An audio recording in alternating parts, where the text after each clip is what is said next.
I wanted to let you know about the latest bad news for a major class of antidepressants, the SSRIs, which Prozac is the prime example. A new study shows that they appear to significantly increase the risk for stroke. We can now add this to a seemingly endless list of side effects, including sexual dysfunction, weight gain, doubling the risk of suicidal thinking, increased diabetes, reduced bone density, an increase in violent behavior, increases in breast cancer, and on and on. But of course, it's well worth it.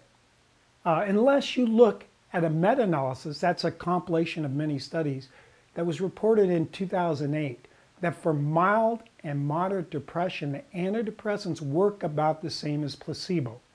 Placebo works pretty well. You tell someone that you're giving them something to make them feel better, and it does help, even if it's just a sugar pill. The antidepressant drugs are immensely profitable, and their use is steadily increasing. In fact, it's up 400% since 1988, according to the latest CDC data. The largest percentage increase is in teens. What a market for the drug companies this is. I mean, teenagers have 60 to 70 years that they can be on these drugs. And think of all those frustrated parents trying to deal with their moody teenagers. I made it through 3 kids. And if you'd hit me with the suggestion of drugging them at a vulnerable time, I might have said, hey, let's go for it. Now, how could we, in good conscience, give a child these drugs when we look at the list of side effects? Well, it might be that the parent is on the drug, especially the mom. 25% of women between the ages of 40 and 59 are now on these drugs. Now, I advise you to fight against the lie that a pill is an answer to depression. It might numb you into a state of better functioning in the short term, but the pill ignores the cause. We really need physical exercise, which, by the way, works better than drugs for fighting depression. We need to correct our nutrition with a nutrient-dense diet of the Creator's design. If you fill your body with junk and dead food, your brain and emotions can't possibly function properly. Don't fall prey to the lie that you need to be on a low cholesterol diet. New science is showing how cholesterol is an important part of forming memory and emotions. Get plenty of sunshine, as vitamin D deficiency can also cause depression.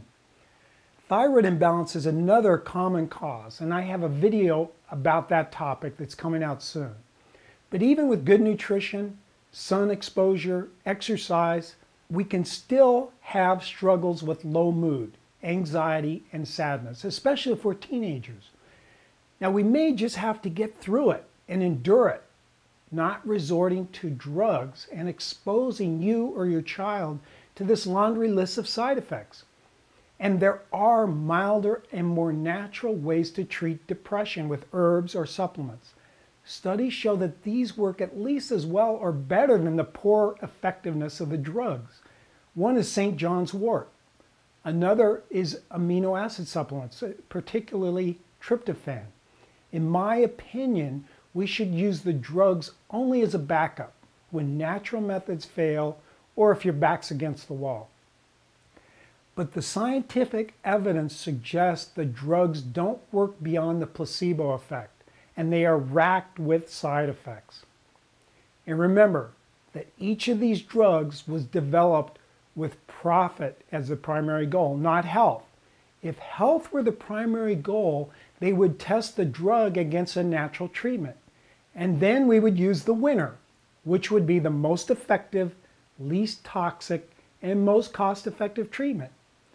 Correcting nutritional deficiencies, St. John's wort, exercise, and tryptophan work as well as the drugs. But when was the last time your doctor, or especially your psychiatrist, prescribed one of these? If you want more against-the-grain health advice as how you can let food be your medicine, subscribe to our channel and share this with your friends. This is Dr. Gerhauser. Thanks for watching.